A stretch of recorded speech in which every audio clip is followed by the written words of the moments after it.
Yo, since the NBA has so much going on, something else took place that I need to speak on. Drew Holiday was traded to the Milwaukee Bucks for Eric Bledsoe's contract, George Hill's contract, and three first-round picks, two swaps, which means whatever the greater pick would be, they would be able to swap between different years. Whichever pick was greater, that would be the one they get. I think that's my understanding of it, but I could be wrong about that. But the point is, that's like a really, really awesome pick to get, and they got two of them. Dude, I love Drew Holiday. I want him on my team, and his contract is crazy, and we've been waiting a long time for his contract to come down. So, I think all teams have been waiting for his contract to come down. It finally has. They just paid an enormous amount for Drew Holiday. And look, I value Drew Holiday as a player. I do. I don't look at him as less than a star. That dude is a star, man. He's just not big name. He hasn't played for big name teams or big name situations, rather, because the Sixers were bad when he was on that team, even though he made an all-star team there. And, New Orleans is New Orleans, and kind of just been playing with it. Disgruntled Anthony Davis. And, the kids now. It's just, he always plays magnificently on both sides of the floor. So to speak to his importance on the basketball floor is to speak on the fact that he's one of the best players on both sides of the floor. But I say this with all due respect and admiration. 3 first-round picks and 2 players for him is crazy, bruh. That is crazy. The reason why it's nuts, especially nuts for Milwaukee, is because Milwaukee has the threat of Giannis leaving looming over those picks, which can make those picks significantly higher. While Giannis stays, they probably are close to making the finals every year, so those picks probably in the 20s. Giannis leaves, and those picks could be anywhere in the lottery. Anywhere in the lottery.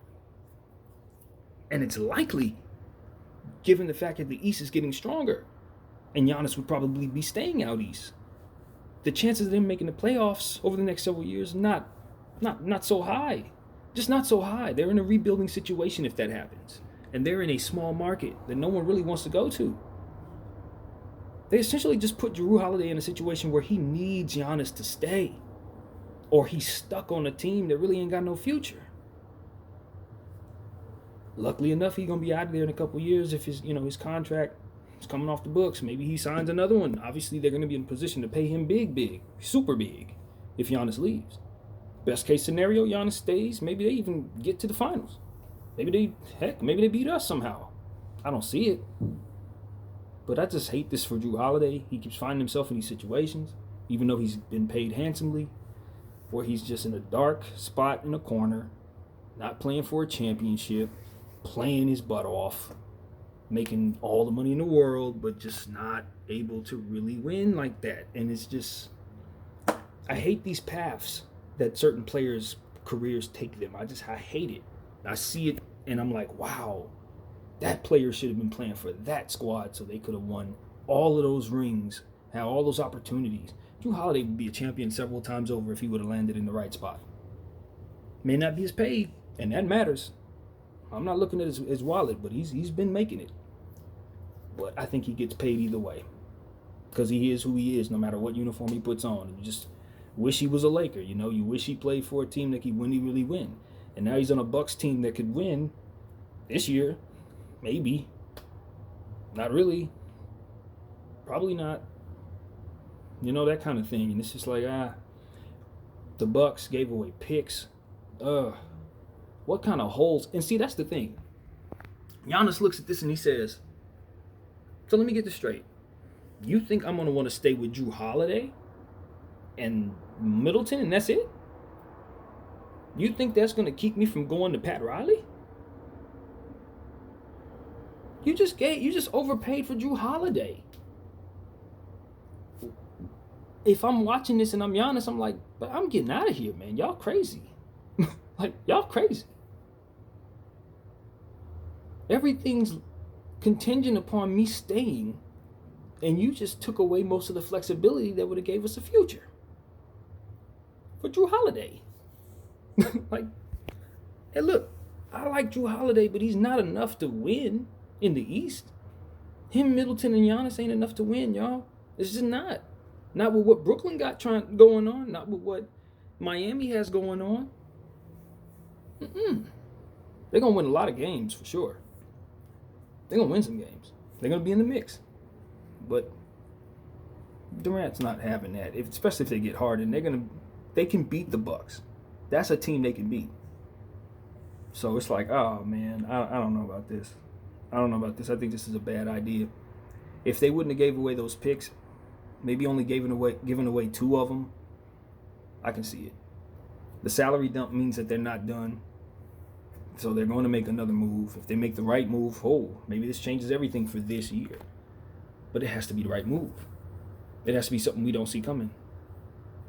It has to be the right move. And I just don't know. Maybe they get in the mix for James Harden. I don't know. You know what I mean? Like, seriously. Maybe they start getting in the mix for some things that I don't see. Because they did free up the cap space with Eric Bledsoe and George Hill getting off the books, which is a big deal. Everybody was tired of Eric Bledsoe out there, so I know they're happy that they got rid of him. And for this upcoming year, having Jrue Holiday, that's not a bad thing. Don't get it twisted. It's not like the fans, the casual fan, is going to be upset about this move. No. But those who pay attention to flexibility and cap space and how your future is going to pan out and what your options are. If you're maybe a big market team, the type of move that they made, yeah, you may make that move.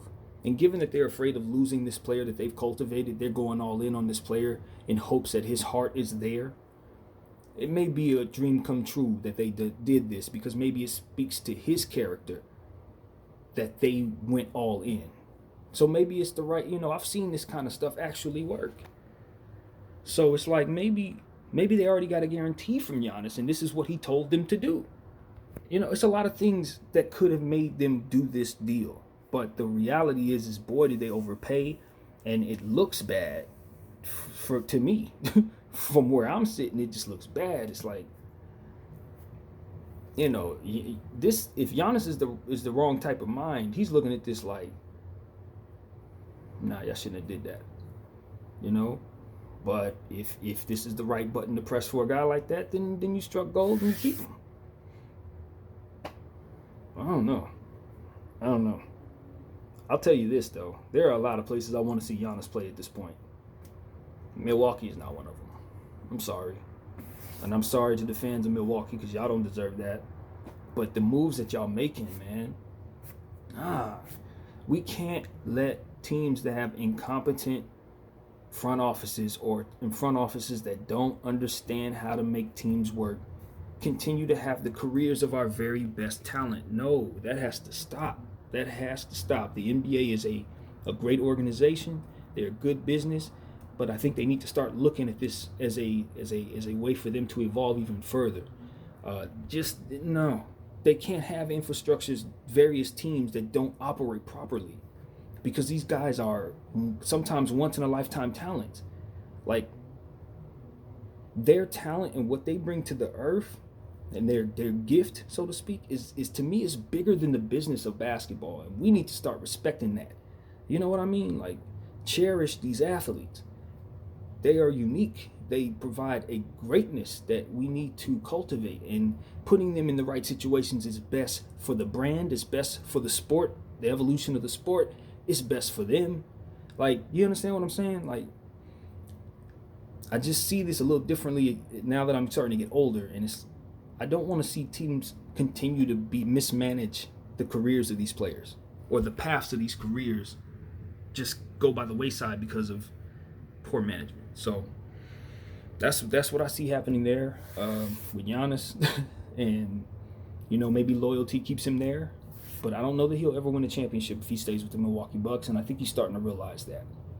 And for Jrue Holiday, you're going to play well. You're used to be in these circumstances, but I just wish you could play for a championship. Hopefully this year you can do that, but if Giannis leaves, I don't see any path to that. I just don't. They're in rebuilding stage, and they have you drugging you on for the ride, basically. You wherever way they go, you're going with them, and it's hopefully you can get out of that way, that contract, so you can have some freedom to move about this league the way you should be able to. That's what I think for Jrue Holiday. And yeah, man, that's what I got. My name is BDF44. I'm out. Thanks for watching.